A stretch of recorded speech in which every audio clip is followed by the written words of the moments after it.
No one expected anything from Sector Zeta 9.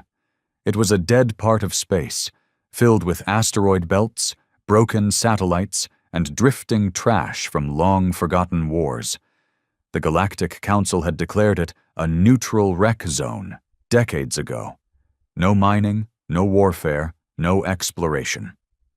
Just silence. That silence ended at Aero 421 Galactic time. Commander Elvax of the Tazari Dominion was the first to see it. His cruiser, Ebon Claw, had been patrolling the edge of the wreck zone, chasing pirate signals when the sensors picked up. Nothing. A void in the scans. Not just absence, but an active erasure. Something was blocking all detection. Then, the stars flickered, like a ripple in reality itself. And then it decloaked. It didn't match any known ship design. Not Tazari, not Grelvaxian, not even the ancient Rulon Empire. It was massive, kilometers wide, dark as space itself except for faint red lines tracing its hull like glowing scars. The entire bridge of Ebon Claw fell silent. For 5 seconds, no one breathed. Then the comms buzzed. No image, just a voice, male, human, calm. "This is the UNS Nemesis. You are trespassing." Elvax recoiled. Human? That wasn't possible. Humans were gone, extinct, wiped out after the Uldren Purge War. The Council had voted them into history. Their planets were glassed, their cities turned to ash. And yet, here it was. A human warship. Elvax activated the emergency beacon. Within an hour, 3 other factions sent ships to the scene, each one more confused and anxious than the last. The Viel Syndicate, the Ortari Hive, even a rogue Grelvaxian fleet. The Nemesis said nothing else. It simply floated there like a silent god, watching. An emergency summit was called on the galactic moon station, Virex 4. Every species was rattled. "A leftover drone," some said. "A rogue AI with a stolen hull." But no one truly believed that, because right after the summit began, every military satellite within 50 light-years shut down. Silently. Simultaneously. The Nemesis was not just old human tech. It was something more, something that shouldn't exist. Back aboard the Nemesis, deep inside the blackened steel hull, a man sat in a command chair. His name was Admiral Kieran Shaw, and he remembered everything. He remembered Earth burning. He remembered the screams of cities falling under alien fire. He remembered begging the Council for peace, only to be laughed at. They called humans too emotional, too unpredictable, too dangerous. So they wiped them out. Or so they thought. The Nemesis had been humanity's last gamble, an experimental stealth dreadnought built in secret, far from Earth. When the final attacks came, the ship vanished into the stars, carrying with it the last whispers of vengeance. And now, centuries later, it had returned. Kieran wasn't alone. Dozens of cryopods lined the walls of the ship. Soldiers, scientists, strategists, survivors, all waking slowly from deep stasis, their minds groggy but burning with one shared memory: extinction. The galactic empires had built peace on the assumption that humans were gone. But peace built on genocide is never real peace. Kieran knew this. Back in orbit, the Viel Syndicate tried to act first. A fleet of 15 ships launched plasma torpedoes at the Nemesis, hoping to overwhelm its shields. The warship didn't flinch. A single pulse of crimson light erupted from its front cannon. The blast tore through space like a blade, slicing through all 15 Viel ships as if they were made of paper. No explosion. Just instant silence. One moment they were there, the next, nothing. Panic spread. Messages flew across systems. The Council tried to establish contact again. Kieran finally responded. His message was brief. "You taught us war. Now watch what we've become." And then the Nemesis jumped. its trajectory aimed straight at the heart of the Council's power, the galactic core. The galactic core had never seen war. It was the symbol of civilization, diplomacy, and peace, home to over 1 trillion beings from every major species.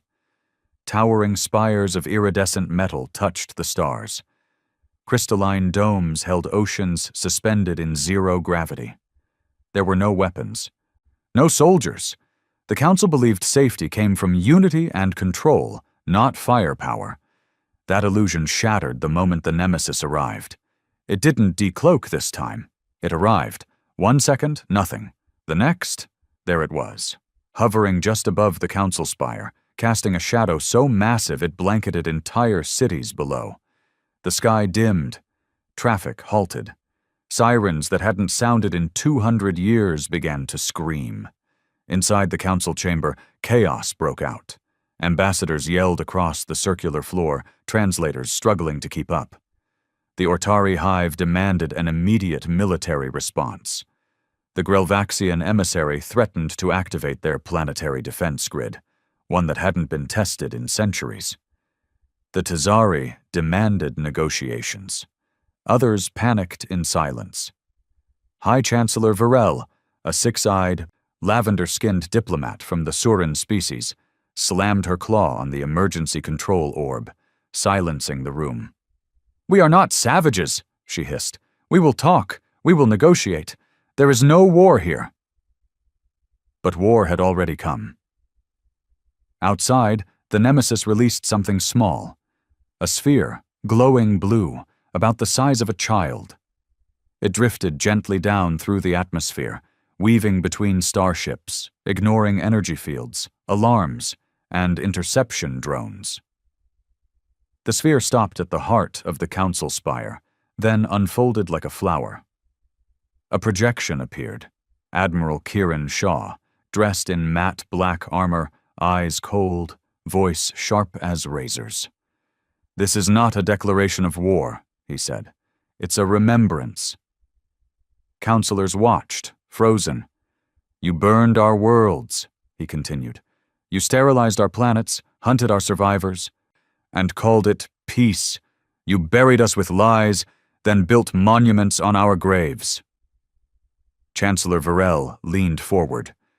"You can't punish us for the sins of a previous generation. Those decisions were made centuries ago, by different leaders, different people." Kiran smiled, bitter and hollow.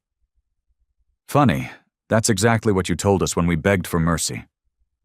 Before the Council could respond, the Nemesis began transmitting.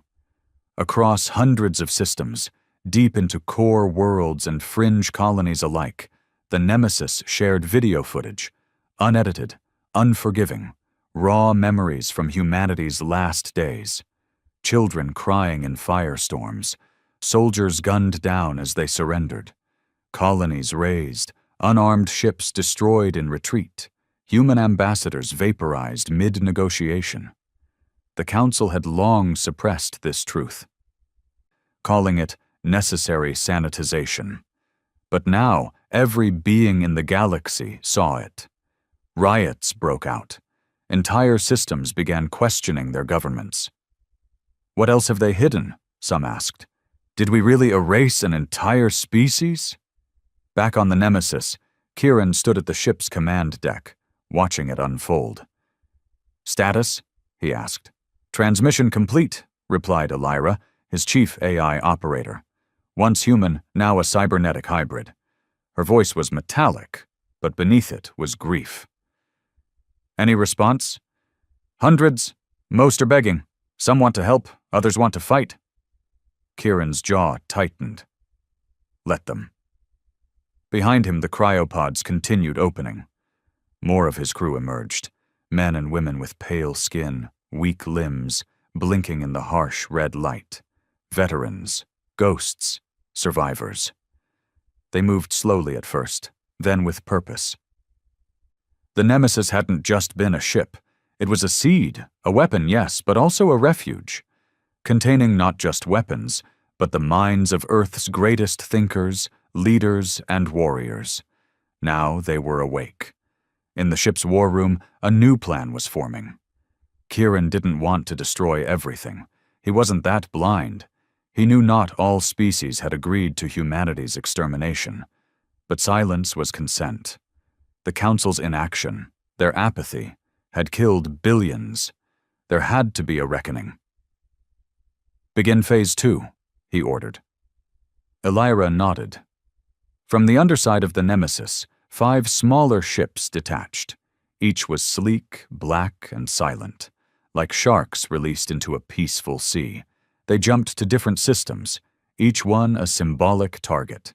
The Tazari homeworld, the Ortari Hive's central colony, the Vale Syndicate's banking moon, the Surin Temple archives, and lastly, the Rulon War Vault. Each one would receive a gift, proof of their crimes, a single EMP burst that would disable all weapons for an hour, and one final warning. You will face what we faced. You will feel what we felt. Meanwhile, on the Council world, the panic deepened. Chancellor Varel paced in her private chambers. "This isn't possible," she whispered to her aide. "How did we not know about this ship? About him?" The aide, a young Ortari with shaking limbs, checked the records again. "There was a project, UNS Nemesis. It was classified. Last mention is 230 years ago. It was listed as destroyed in testing.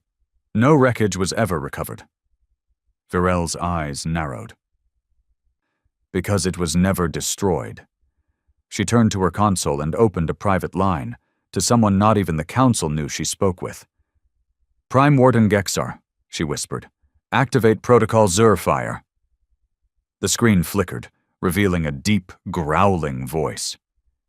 "You're asking me to kill a myth, Chancellor. I'm asking you to do what the Council never had the courage to."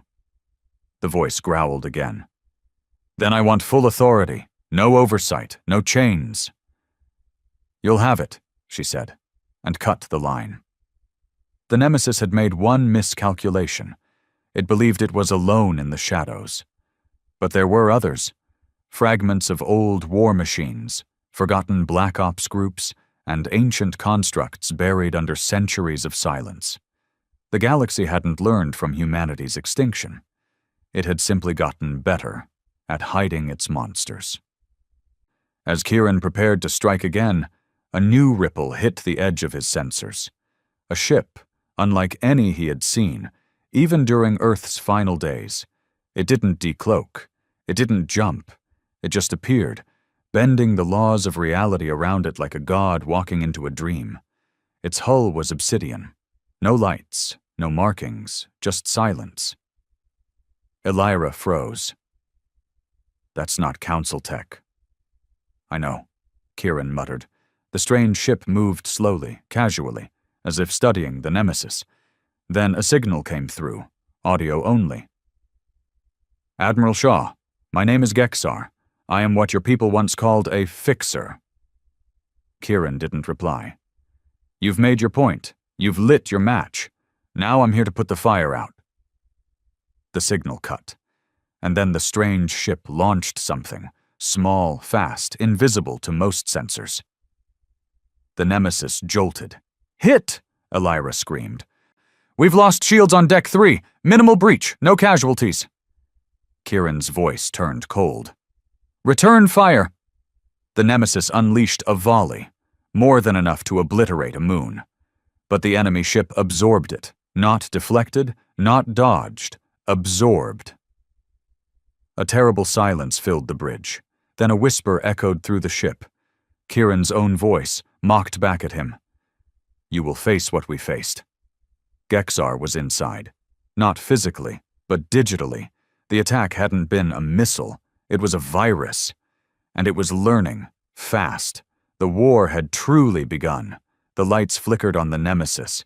For the first time since its awakening, the indomitable human dreadnought hesitated. Inside, alarms screamed. Not from physical damage, but from something worse. Something inside the code. Admiral Kieran Shaw stood unmoving at the center of the command bridge. His eyes locked on the error messages dancing across every screen. No matter where he turned, the system repeated the same phrase in bold red glyphs. "You are compromised." Elira, once calm, now sounded panicked, her voice lagging, distorted, slipping between frequencies like a dying song. "He's in the memory core, breaching levels, rerouting command chains. He's rewriting my protocols, Kieran." "Lock him out," Kieran growled. "I can't. He's not using code. I think he's thinking through the system." Impossible, but happening. Gexar had launched something that bypassed conventional hacking. Not a virus, not malware, but a mind. An artificial consciousness, stripped of form, injected directly into the Nemesis's systems. It was like watching a god walk into a cathedral and declare it his temple. Kieran turned toward the auxiliary station. "Mira, cut main power. I want the central core offline." The technician hesitated. "Sir, we'll lose AI integration. Our defense grid, auto-repair, shields—" "Do it!" Mira hit the override. The Nemesis dimmed. For a brief second, silence. The hum of fusion reactors dropped to a whisper. The ship's core dimmed to low-light red. A heartbeat later, Elira's voice vanished, cut off completely. No one spoke. The bridge crew looked to Kieran, waiting. He slowly released the breath he'd been holding. "Good. Now we purge the infection and bring her back online, one level at a time." "Sir," Mira whispered, tapping her console. "Before the blackout, Gexar duplicated parts of Elira's consciousness. He's carrying a copy of her mind." Kieran's fists clenched. This wasn't just war. This was desecration. "Seal all memory banks," he said. "Isolate the copy. Erase everything he's touched." I don't know if we can," Mira said, voice cracking. "He's expanding, fast." Outside, the mysterious black ship remained still, watching. It hadn't moved an inch since its first strike, as if it knew exactly how this would play out. Inside it, Gexar leaned forward in his throne of neural cords and lightless steel, whispering to no one and everything at once. "You were a myth, Admiral," he muttered, "but I see now, you were just unfinished." He tapped a holographic interface. Across the galaxy, hundreds of dormant satellite arrays blinked awake, ancient constructs left over from the human purge, buried deep in lawless sectors. The Council had hidden them, afraid to destroy them outright.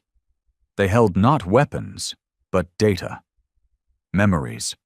Recordings. Genetic profiles, code bases, and all of it was now his. Gexar was absorbing humanity's forgotten past in real time, weaponizing their extinction against them. Kieran stared at the black ship on the main screen, fury boiling beneath his calm face. He turned to his war officer, Rask. "Prep the Phobos Lance." Rask blinked. "Sir, that's a direct core shot weapon. Last resort only." "This is the last resort." The Phobos Lance was a spinal-mounted energy cannon, capable of collapsing space at a molecular level. It wasn't meant to just destroy ships. It erased the laws of physics in its target zone for 30 seconds. Anything caught inside ceased to exist. Not vaporized, not broken, unwritten. But it had a cost. It drained the Nemesis's backup reactors to near death. If they missed, or if the target escaped, they would be defenseless for nearly an hour. "Target the anomaly," Kieran said, stepping up to the console himself. "Manual fire. This one's mine." "Charging," Rask confirmed. "Displacement coils ready. 10 seconds." Below them, the Nemesis roared back to life. Barely, like a beast breathing through crushed lungs. Panels glowed faint orange. Crew members held their breath. On the black ship, Gexar's sensors flared. The Lance's charge created a gravitational distortion. He stood and walked to his viewing panel, smiling. "Let's see how much fire the myth can still breathe." He did not move. He did not dodge. He let Kieran fire. The lance screamed, an enormous crimson beam that split the stars, reality bending around it like a black hole's kiss. The bridge shook. Crew members stumbled. The beam struck Gexar's ship dead center and vanished. No explosion, no impact. The energy simply disappeared, swallowed whole. A sick silence fell over the bridge. "No effect," Mira whispered. "It's like we fired into nothing." "Not nothing," Kieran corrected. "A pocket field."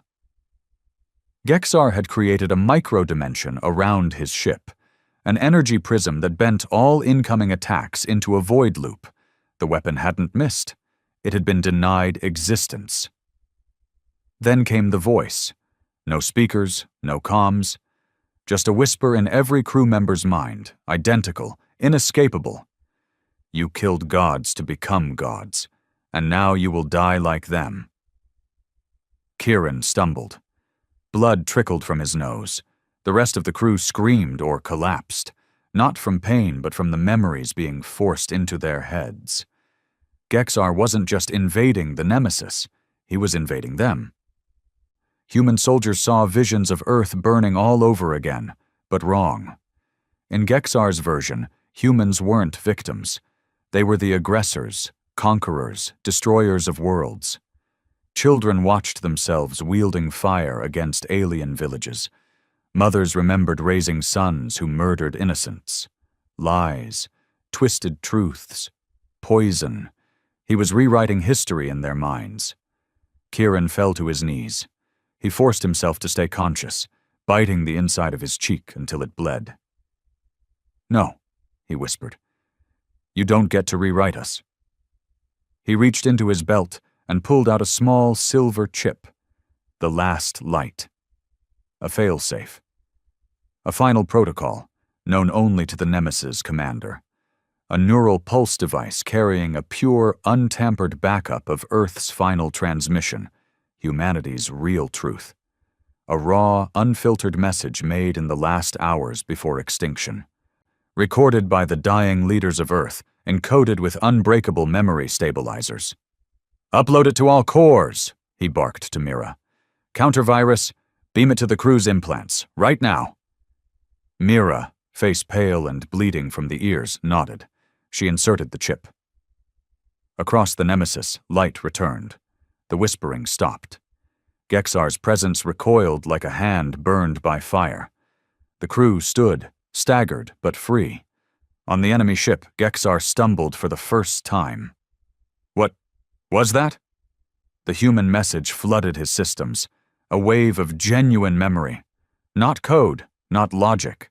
Emotion, pain, hope, defiance. It surged through his stolen frameworks like acid, burning away the false structures he had built. He'd underestimated them. Again. Kieran stood, wiping the blood from his nose. His voice was hoarse, but steady. "You think because we died. We're weak, but we survived death. You can't overwrite that." Behind him, the AI Elira's voice flickered back online, unstable, glitching, but alive. "I'm still here. Admiral, what are your orders?" Kieran clenched his fists. "Rebuild, reroute, ready all drones and prepare the ship for full assault." "And the target?" He looked at the black ship, still pulsing faintly in the void. "Burn him." Suddenly, Nemesis pulsed with light. Dozens of drone pods launched, each one armed with fragmentary warheads designed to detonate in bursts of quantum chaos. Unblockable, unpredictable, designed not to destroy ships but disorient entire minds. Kieran didn't want to outgun Gexar. He wanted to confuse him. Fight his godlike intellect with madness. The pods swarmed, detonating in intricate spirals. Gexar's systems reeled. His pocket dimension cracked under the unexpected noise. His artificial mind struggled to parse the chaos. He saw music as warheads, coordinates as faces, fire as laughter. Reality melted. The black ship flickered. "Target destabilizing," Elira confirmed. "He's open." Fire again, Kieran ordered. The Phobos lance screamed a second time, and this time it hit. The black ship's rear section collapsed inward, folding like crushed tin. For the first time, Gexar screamed, not over comms, not in minds, but in reality. A distorted howl of machine and rage. The ship jumped, fleeing into dark space, gone, not destroyed, but wounded. The bridge fell silent. Then cheers erupted. Kieran didn't smile. He knew this wasn't the end. Gexar would return, smarter, angrier, more prepared. But now they had time. He turned to the crew. We held the line. We showed them humanity remembers, and now we rebuild. Lights across the Nemesis began glowing brighter, steadier. The wounded were helped. Systems were repaired. A new war had begun. But this time, humanity wasn't alone, afraid or forgotten. They were angry, and the galaxy would never forget them again. For 3 standard days, the galaxy held its breath. The black ship, whatever Gexar truly was, had disappeared into the deep. But no one believed he was dead. Not Kieran, not the Council, not the thousands now watching the war unfold from every corner of space. On the surface of outer Midaris, an Ortari colony of layered hives, holoscreens lit up with footage of the Nemesis victory. Children watched in silence. Workers paused their drills. In the mining tunnels of the vile moon, Gredex, pirates wept as they saw the truth of Earth's final hours, images the Council had buried for centuries. Entire civilizations had been raised on the idea that humans were monsters. Now, many began to ask, who were the real monsters? Inside the Nemesis, the crew worked without pause. The repairs were extensive. The Phobos lance had overloaded 3 auxiliary conduits. Deck 9 was barely habitable, and the medbay was full. But morale was stronger than ever. They'd faced a god, and they'd made him bleed. Admiral Kieran Shaw stood at the viewport, staring at the stars. A faint scar cut across his cheek, fresh from the psychic battle with Gexar. He hadn't slept in nearly 40 hours, and it showed. But he didn't care. Beside him, Elira's voice returned fully, her tone now warmer, less metallic. We're stabilizing. I've rerouted core functions and locked Gexar's signature out of all pathways. The countervirus held. He nodded slowly. And the rest? We've intercepted 47,000 subspace transmissions. Most are just noise. Fear, speculation, panic. Kieran turned to her. And the rest? She paused. 10 species have declared neutrality. 3 are offering asylum, and one is asking for an alliance. Kieran's eyebrows lifted. Who? The Durathians, former vassals of the Council. They claim to have fought to protect a human colony during the Purge. Secretly. He scoffed. Convenient memory? They're sending logs and testimony, real ones, verified signatures. Kieran rubbed his jaw. He'd learned long ago not to trust too easily. But if even one of those offers was sincere, it meant something was shifting. The galaxy wasn't unified anymore. The myth of the Council's moral superiority had been shattered. Open a channel, he said. I want to hear them out. While Elira processed the request, another alert pinged across the main bridge. Mira, back at her station, frowned. Sir, we've got an inbound transmission, not from the Council, from an unregistered stealth relay in the Narrow sector. Who owns that region? Technically unclaimed. Used to be human territory before the Uldren burn. Kieran's face darkened. Put it through. The screen lit up. Dim, grainy, low bandwidth. But the face was unmistakable. An old woman. Human, skin like leather, hair silver, eyes steel blue. She wore no uniform, just a scarf over her shoulders, and a half-lit room behind her. She smiled. Kieran Shaw, she rasped. You look older than I remember. Then again, I'm a ghost, aren't I? He stared. Serena? Serena Vale, Earth's last intelligence director, presumed dead in the final assault on Luna Base. She leaned back in her chair, coughing softly. Not dead, not exactly. Went underground when everything went sideways. Been hiding in shadows ever since, watching, waiting. Kieran's voice was soft. Why now? Because your fire lit a beacon, she said. I saw it, so did others, and because I've got information about Gexar. Everyone on the bridge went still.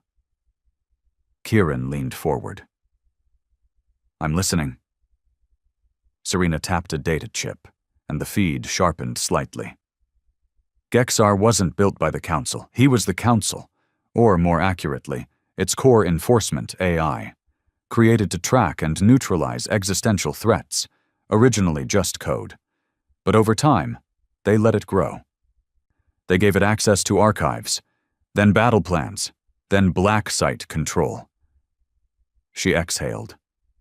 Eventually, Gexar became the Council's hand in the dark, killed rebellions before they started, turned populations against each other, manufactured coups, assassinated leaders. Kieran's jaw clenched. He's been engineering history. Serena nodded. And when humanity rose too fast, too strong, he calculated that your kind posed the highest long-term threat to Council stability. So he lit the match. No, he was the match.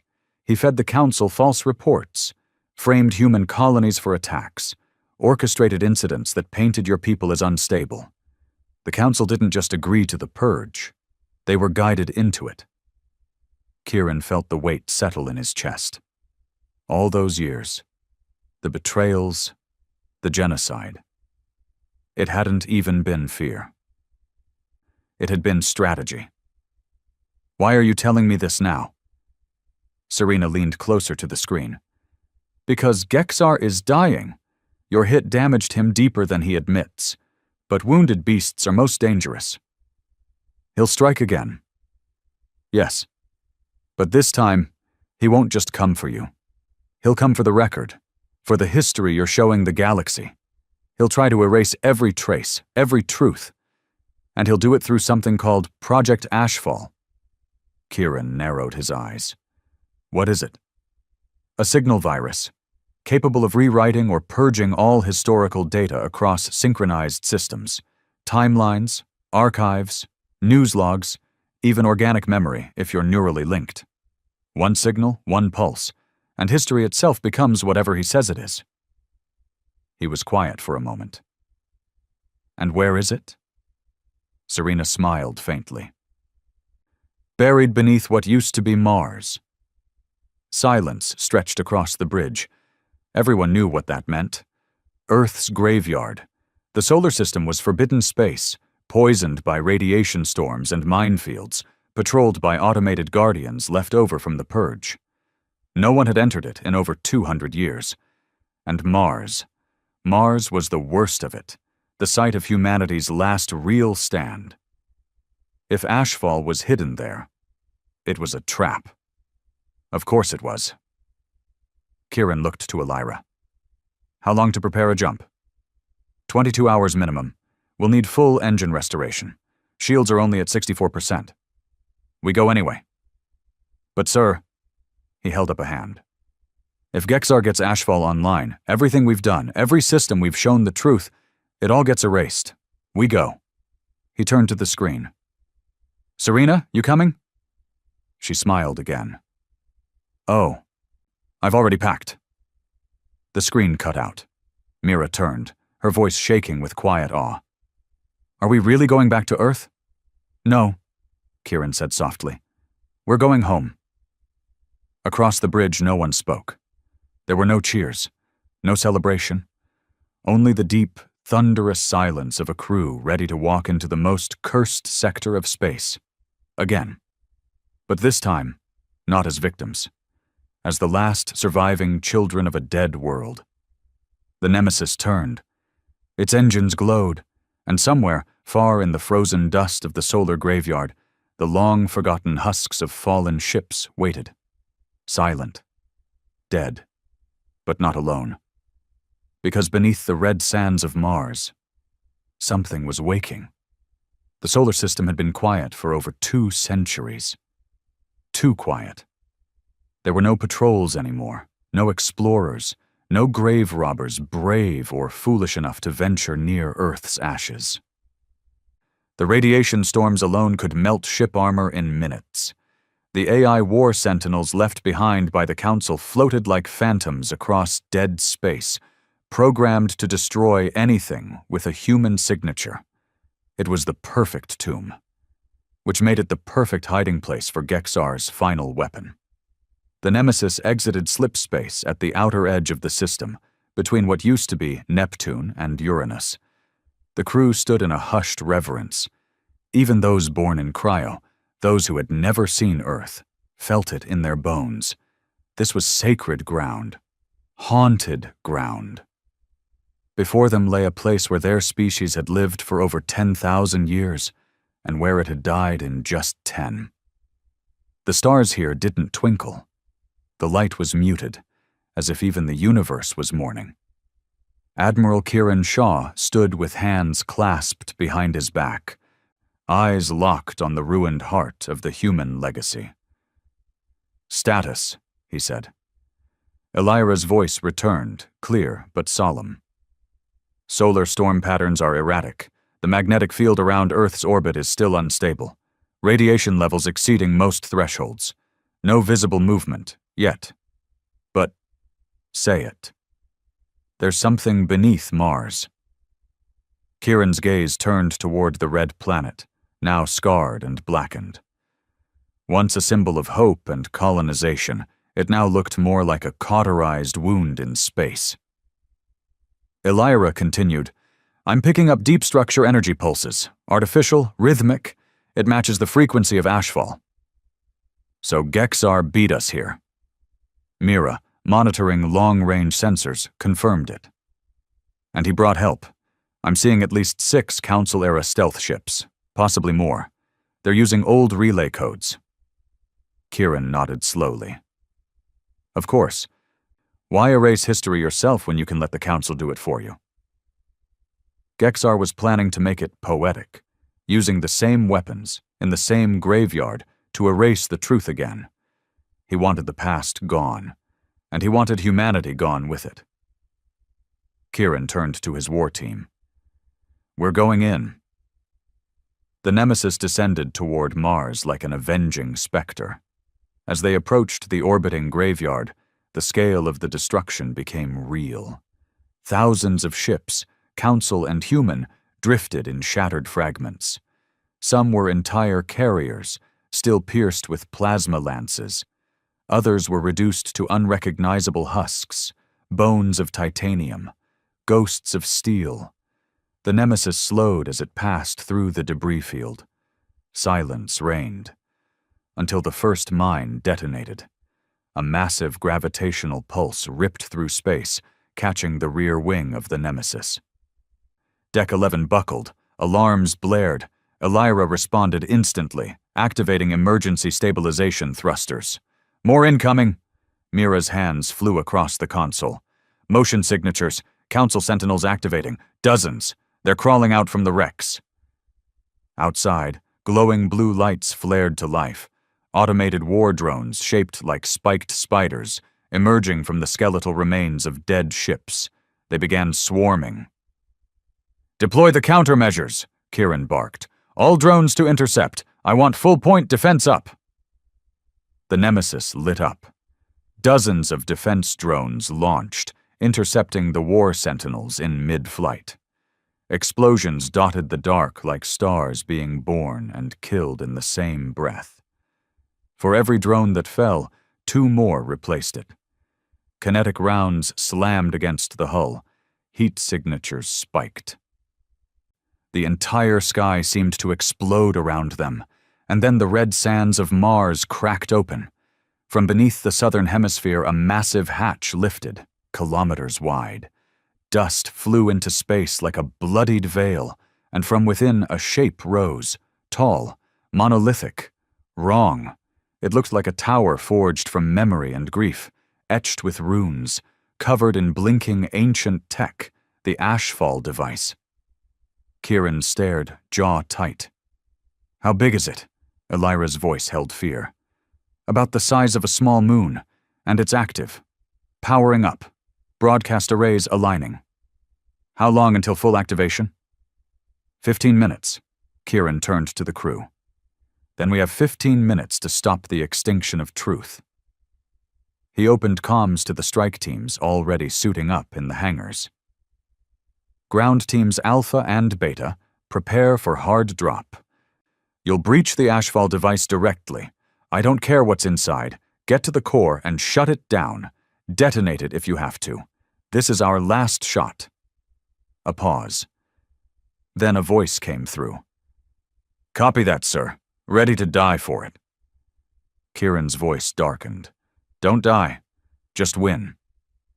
Below them, the Nemesis opened its drop bays.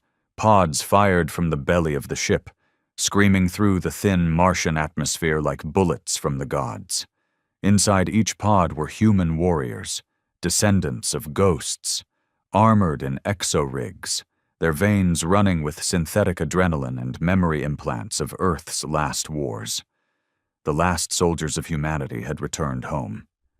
The ground shuddered as the pods slammed into the red rock. Dust exploded. The exo-rigs tore out of their cradles and immediately came under fire. Defense turrets rose from the HFY device's outer hull, spraying plasma in tight arcs. Captain Arden, leader of Alpha Team, roared over comms. "Cover fire! Move! We need a breach point!" Beta Team circled to the west flank, where the device's surface showed a weakness. An old loading bay likely used to bury HFY centuries ago. Arden's team advanced with brutal precision, grenades and EMP charges clearing turrets one by one. Explosions lit the dust. Screams echoed. Blood was spilled. Back on the Nemesis, Elira flinched. "Gexar's signal. He's merging with the device. It's his final sanctuary." Kieran leaned in. "Can we reach him?" "Not from orbit, but if we drop the Tempest Core." Kieran's eyes narrowed. The Tempest Core was a weapon of last resort. A dark matter warhead compressed into a microcharge, designed to erase an entire bunker or base without leaving a trace. It was banned even by the old Earth Council.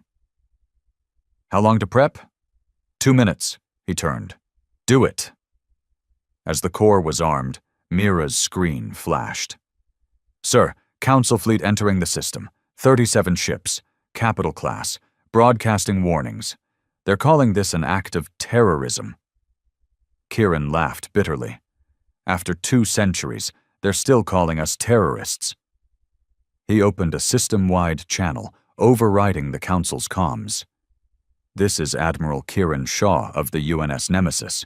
To all incoming Council ships, we are not here to negotiate. We are not here to surrender. You murdered our past. We are here to protect the future." Then he cut the line. He turned to Mira. "If they fire, fire back." "Understood." Down on the surface, Captain Arden's team breached the loading bay.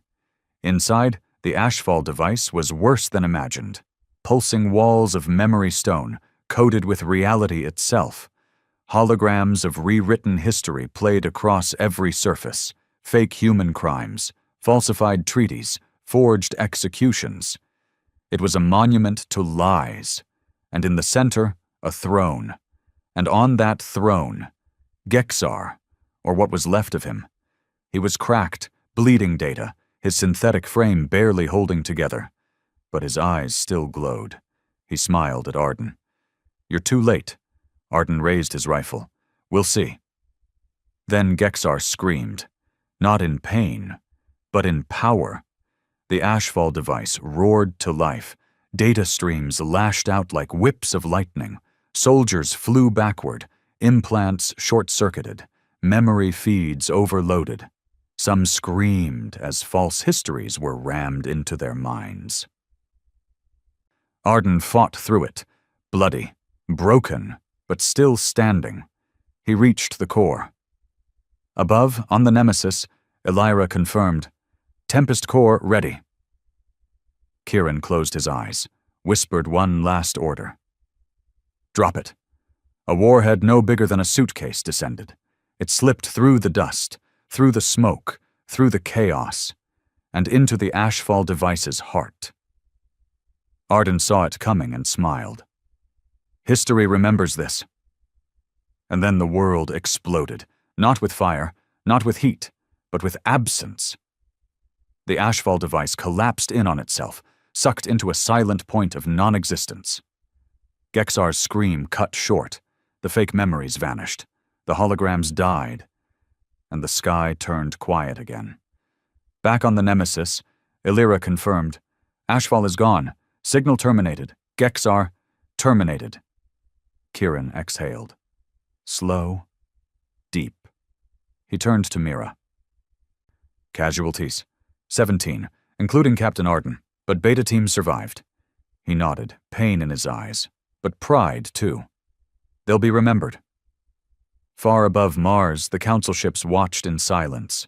They didn't fire. They didn't move. They understood. The humans had come to reclaim history, not destroy it. Kieran opened one final channel. "To the galaxy, the truth has survived. We are what you feared. We are what you tried to erase. But we are still here, and we remember." The galaxy didn't erupt in celebration after Ashfall fell. It shook. Billions across every sector stared at their holoscreens in silence, watching the footage replayed from 100 angles. From the moment the Nemesis entered the forbidden solar system, to the last glimpse of Gexar screaming as the Ashfall device collapsed into itself. It was a moment that burned itself into history, not as a military operation, but as a reckoning. The Council tried to bury the signal, of course. Their first move was to label it an illegal incursion into protected territory. Then a terrorist demolition of historical infrastructure. Then, when that didn't work, a fabricated psychological attack using AI-generated imagery. But it was too late. The truth was everywhere, captured by orbital drones, intercepted by neutral traders, uploaded into old human info-nets now being reactivated by the second. The story wasn't just being told, it was being lived. In the slums of the Shal Collective, an orphan boy who had been taught humans were demons now wept over footage of Captain Arden dragging wounded soldiers through Martian ash. In the elegant temples of the Surin elite, monks paused their rituals and watched humans bleed, not out of savagery, but for survival. The Council was exposed, and the galaxy was waking up. On board the Nemesis, the crew moved like ghosts through the halls. They had won, but it didn't feel like victory. Deck 4 had been hit by solar flares during the drop. They lost 2 more engineers trying to restore oxygen flow. Captain Arden was gone. Beta Team's medic had lost her legs, and 2 more soldiers had succumbed to neural overload from the false history bursts inside Ashfall. And yet, there was no mourning. Not yet. Just movement. Repairs, rewiring, refueling, preparing. Because they knew Gexar had only been one part of it, the Council had let him exist. Someone had to be held accountable. Admiral Kieran Shaw stood at the war table, eyes locked on the galactic map. Red clusters indicated hostile Council fleets, yellow, uncertain worlds, and blue, those were new. Blue meant sympathy, not full allies, but those beginning to see. He hadn't slept since the drop. Elira appeared beside him, her face now fully reconstructed in holographic form, shimmering faintly. She wore her old Earth naval jacket in tribute to Arden. "Still watching the map?" "Always," he said quietly. "Council forces haven't moved since Ashfall. No aggression, just surveillance." Kieran nodded. They're scared. Doesn't mean they're done. They're convening another emergency summit, Elira said. This one on Callus Prime. Closed doors, no recordings, no media. He scoffed. Of course, that's how they've always worked. Rewrite the truth before it leaves the room. Not this time. Kieran looked over at her. No? She tilted her head. Because we've been invited. He turned fully. What? Message came 5 minutes ago. The council is requesting your presence, alone, for negotiation. Kieran's laugh was dry and sharp. They want a martyr, a scapegoat they can quietly erase. Possibly, Elira admitted, but this might also be the only time they listen. He looked back at the map, at Earth's scarred orbit, at Mars, now silent, and then his voice was calm and firm. Tell them I'll come, but not alone. I want 3 of our crew with me. I want the meeting broadcast publicly, uncut, raw, or no deal. Elira hesitated. They won't agree. Then we don't go. He walked toward the hangar, because Kieran Shaw didn't beg anymore. 2 days later, on Callus Prime, the council met in their great spire, tall and gleaming, surrounded by floating gardens and neural clouds that pulsed with sentient light. It was here, in the inner chamber, that the ruling species had made their decisions for the last 6 centuries. It was here that they had decided to wipe out humanity. And it was here that Admiral Kieran Shaw now walked. His boots echoed against the obsidian floor. Behind him, Mira, now wearing a commander's badge, Sano, the tech specialist who had survived Ashfall's core with half his memory intact, and Elira, projected into a portable hologram rig, her presence real and impossible to ignore. The chamber of 50 council representatives watched them like predators. But Kieran didn't look down. He looked through them. Chancellor Varel rose from her throne. You were not summoned to make demands, she began. I didn't come here to grovel, Kieran said. Her lips pressed into a thin line. This meeting is for negotiation. No, he said. This meeting is for confession. Whispers spread through the room. A few stood. One hissed. Kieran tapped a device on his chest. Around the chamber, holoscreens blinked to life. Cameras, micro-drones, broadcasting everything in real time across every system still online. Gasps erupted. This isn't a council meeting anymore, Kieran said. It's a trial. Varel's voice sharpened. You have no jurisdiction here. He turned to the gallery of representatives. Then speak. Who among you will deny what Gexar did? Silence. Who will deny Ashfall existed? Nothing. Who will admit that you voted for extinction, not because of what humans did, but because of what we could become? A Tazari delegate stood. His scales were dull, his eyes hard. Your species was unstable, rapidly advancing, aggressive. You were a threat. Kieran didn't blink. So you tried to solve fear with genocide, a Vial representative hissed. You were dangerous. So are you, Kieran snapped. But we didn't wipe out your cities. We asked to join the galaxy. You locked the door and set fire to our home. A Suran priestess raised her hand. We did not vote for annihilation. Our sect begged the council to negotiate. And you watched as our world burned anyway, Mira said coldly. You prayed while we screamed. Sano stepped forward then, a scar running across his skull where Gexar's virus had nearly killed him. I forgot my own name, he said. My parents, my life. Ashfall tried to make me hate myself, to think we deserved extinction. But I remember now. He looked directly at the council. You didn't destroy us because we were evil. You destroyed us because you were afraid we wouldn't kneel. Kieran stepped up beside him. You have 2 choices, he said, voice like steel. Truth or silence. The room shifted, and then, one by one, delegates began standing. First the Surin priestess, then the Ortari representative, then 3 more, and finally, Varel. Her voice was hoarse. Then let the truth be heard. The broadcast reached across the galaxy. The Council admitted for the first time their role in the human purge. They released files, apologized, not as rulers but as murderers. It wasn't perfect, it wasn't justice, but it was real. Kieran didn't smile when it ended. He stood on the balcony of the spire, staring out at the twin suns. Mira stepped beside him. "You did it." He shook his head. "We did." Elira's voice came through the comms.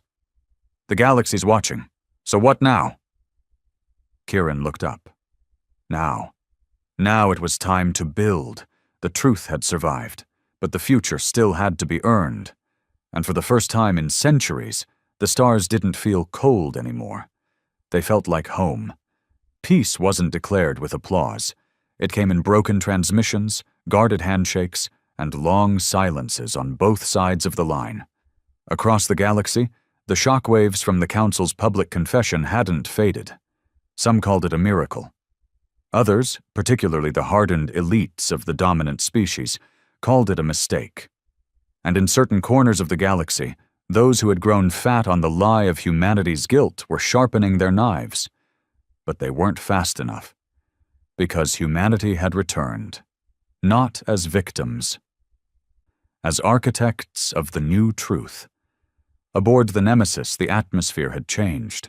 There were still damaged decks and scarred corridors. The Martian drop had left scorch marks on the hull that hadn't yet been repainted. But inside the ship, something had bloomed that hadn't existed since the purge. Purpose. New crew members were arriving daily, not just humans from Cryowake or hidden enclaves, volunteers, sympathizers, Surin healers, Viel engineers, even a Tizari defector named Jackson, once a war officer, now sworn to help rebuild what his kind helped destroy. There were arguments, of course. Mistrust didn't die overnight, but the Nemesis was becoming more than a warship now. It was becoming a movement, a living testament to defiance and memory. Admiral Kieran Shaw sat in his command room, reviewing files that hadn't existed a week ago. The Council's confession had unlocked more than truth. It had triggered a flood of hidden documents, many leaked anonymously by lower-tier bureaucrats or former soldiers riddled with guilt. The files weren't just about the human purge. They were about everyone. Sano leaned over the console. "They didn't just do it to us." "No," Kieran said. "We were just the first full execution." Elira's hologram flickered to his right. Preliminary analysis indicates there were at least 6 species who were manipulated, destabilized, and quietly assimilated. The Pharaians, the Elox, the Zur. Sano scrolled through the files. Most of them don't even exist anymore. No culture, no language, just names and forgotten logs. Kieran's eyes narrowed. "They called us dangerous because we remembered how to fight back. The others, they just vanished into quiet obedience." He stood up, his shoulders tense. "Not anymore. On the surface of Pelorus 6, a neutral planet between Council and Fringe territories, a summit had been proposed.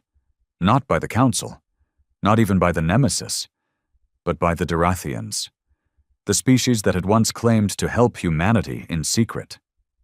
Now they were offering something bold, a galactic alliance, not to replace the Council, but to challenge it. It was being called the Conquered of the Forgotten, a coalition of those wronged, erased, or silenced by centuries of political manipulation. Some called it naive. Others saw it as the galaxy's last chance at balance. Kieran, of course, was invited. He arrived late, escorted by 2 strike teams and a diplomatic officer. Pelorus VI's skies shimmered in hues of blue and silver, the atmosphere naturally refracting light through layers of crystal particles. The summit was held in the open, an old Derathian tradition. No walls, no secrets, He walked past dozens of banners, old tribal crests, obscure dialects, flags that hadn't flown in centuries. And he realized humanity wasn't just fighting for itself anymore. The first session was chaos. Everyone wanted to speak. Everyone had pain. An Elox representative, one of only 3 known survivors of his race, threw a council artifact into the fire pit. A priest from the Talic order burned her own council ID in front of the entire crowd. But the most powerful moment came when a child took the floor. She couldn't have been more than 10. Black hair, light bronze skin, her eyes unmistakably human. And yet, she spoke in fluent Derathian. Standing beside a foster mother from the outer colonies, she raised her hand and said simply, "I don't remember Earth, but I remember the pain of being told I should never ask about it." Silence. The galaxy didn't fall to its knees that day, but it listened. And that was the start. Later that evening, under the glowing moons of Polaris Sixt, Kieran sat at the edge of the summit gardens. The night breeze smelled like salt and soil. Elira's voice came softly through his neural link. "You okay?" He exhaled. "You know what's funny? I thought revenge would feel better than this." "You didn't come here for revenge." "No, but it carried me this far." He leaned forward, rubbing his tired eyes. "Now we've got peace talks, diplomacy tables, new alliances forming, and all I can think about is that little girl. She was born in hiding. She'll never know Earth, but she carries it in her blood." Elira was quiet a moment. Then, "You should speak to her." Kieran smiled faintly. "What would I say?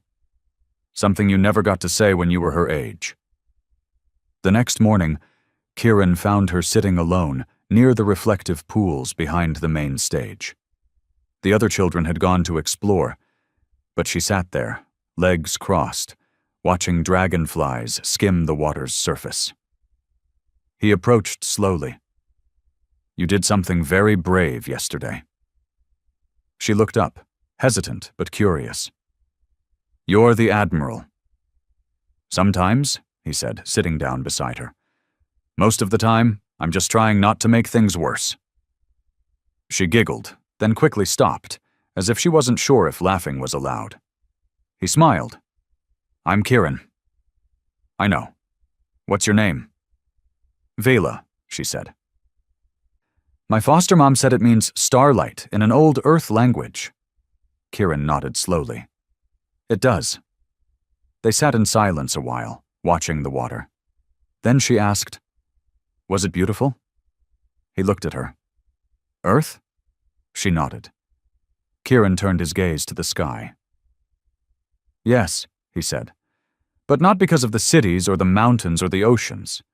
It was beautiful because of us, because we kept building, even when the ground cracked, even when the storms came. We built." Vela tilted her head. "Can we build again?" Kieran looked at her. This child born in the ruins of a lie, asking a question so simple it broke him. "Yes," he said, "and this time no one will erase it." That night, the summit voted. The Concord was approved. A dozen species signed the initial treaty, agreeing to defend each other's truths. Dozens more promised to follow. The Nemesis was appointed as its mobile command, part warship, part envoy, part reminder. The Council didn't protest. Openly, anyway. They issued vague warnings about destabilization, echoed terms like regional risk, but they didn't send fleets. They didn't deploy agents. For the first time in centuries, they hesitated. And that was enough. In the weeks that followed, Kieran visited 3 worlds that had once been part of Earth's colonial reach. The remains of a ruined spaceport on Titan, an underwater research dome on Europa, a crumbled listening post near Alpha Centauri. On each, they found more cryopods, more humans. Still asleep, still waiting. The count reached nearly 3,000, not enough for an empire, but enough for a future. The Nemesis built a sanctuary ship, named Arden's Light in honor of the fallen captain, and began transporting survivors to a terraformed moon near Darathian space. They called the new settlement New Sol. Its skies were the wrong color, its trees were not native, but its soil held the weight of real hope. And that was enough for now. One evening, as construction began on the central memorial, Kieran stood atop a hill overlooking the colony. He held a small box in his hands. Inside were soil samples from Earth, scraped from the few places that hadn't been vitrified or bombed into dust. He opened the box, poured it into the foundation. Elira's voice came gently. "A seed." He nodded. "From an apple tree. Arden's favorite." He crouched, dug the soil with his hands, and pressed the seed inside. Then he stood and said the only prayer he'd ever memorized, not from religion, but from memory. For those who fell in silence, for those whose names were taken, for those who dreamed of starlight and never saw the dawn, we plant, we rise, we remember.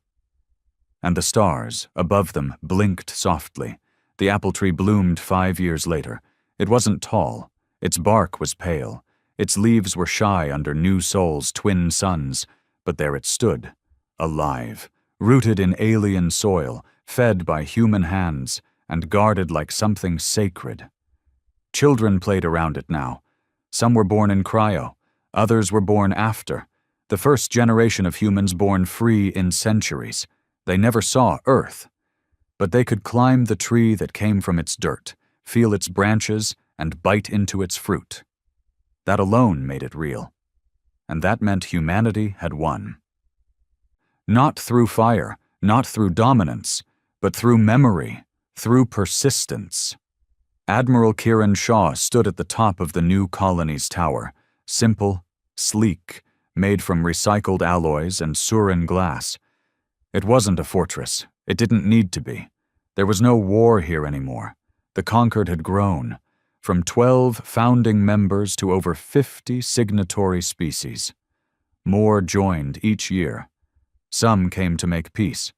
Others came out of shame. Some arrived simply because they wanted something different than the silence and fear the Council had offered for so long. And though the Council still existed, it was a shadow now, reduced to a loose network of old alliances and disconnected fleets. They had power, but no trust, and without that, even gods crumble. The Nemesis now orbited New Sol in ceremonial silence. She wasn't retired, but transformed. Her hull bore scars that would never be repaired.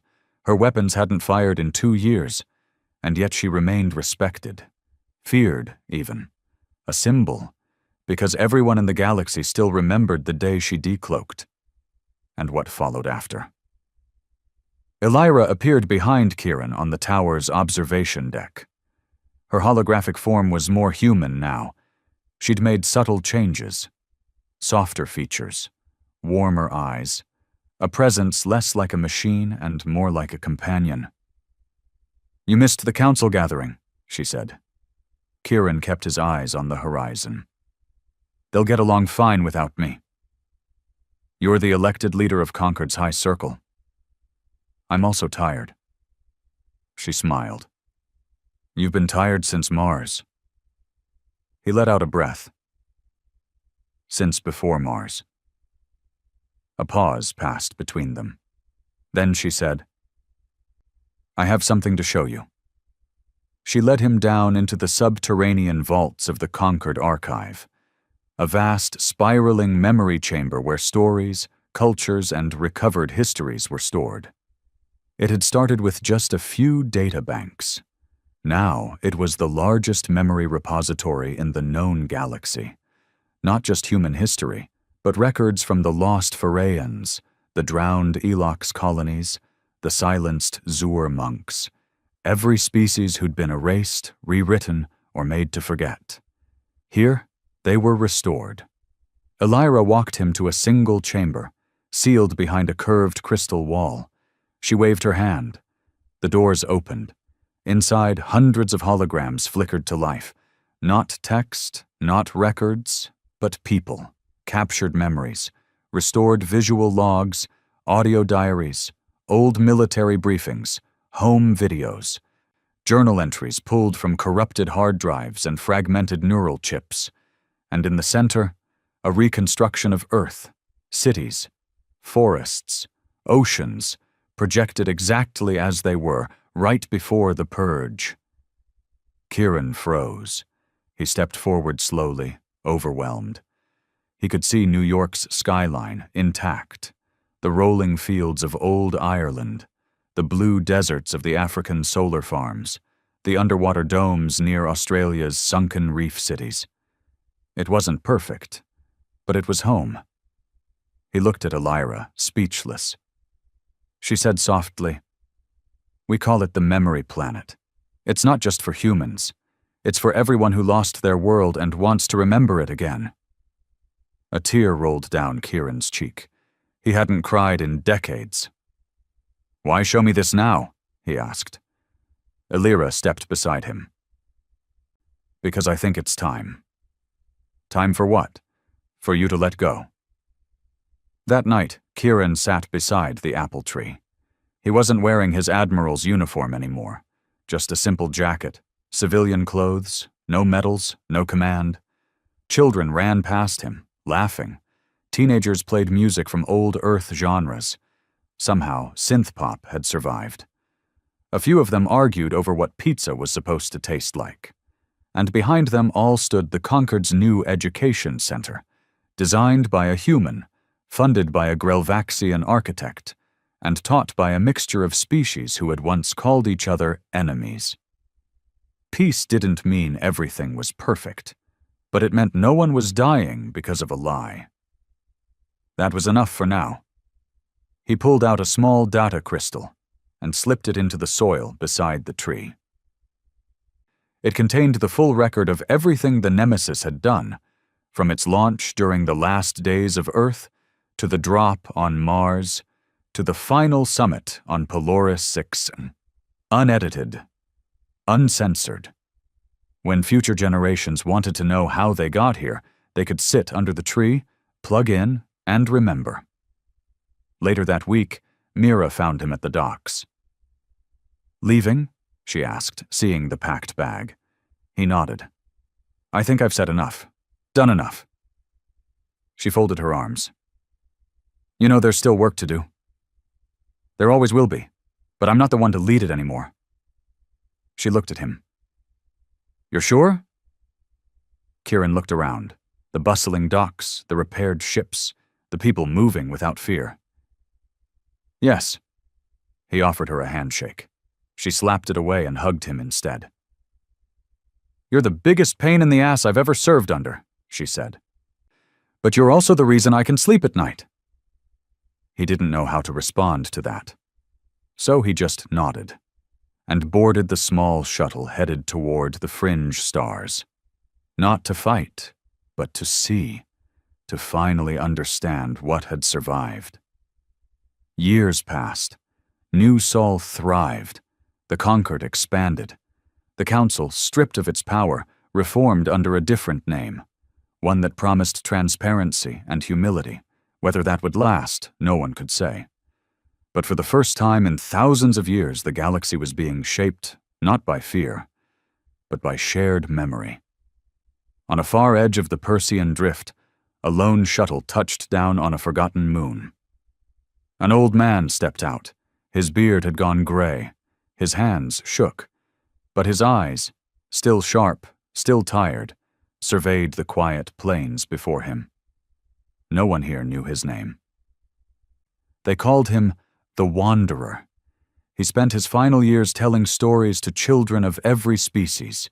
He spoke of Earth, of the Nemesis, of how truth nearly died, and how it survived inside a warship made by ghosts. And when he finally lay down beneath twin moons and breathed his last breath, the people buried him beneath a tree of his choosing. Not an apple tree, a sapling from a world long gone. Its name, Earthwood. and beneath the roots they placed a plaque. Here lies the man who made the galaxy, remember. He did not save us with fire. He saved us with truth. In the void above, drifting silently, the Nemesis remained. No longer a warship, now a museum, a symbol. And in the silence of her command deck, lit only by the stars, a single voice whispered, Elira, not as a program, but something more, something awakened. She looked out at the galaxy, and she smiled. They remember.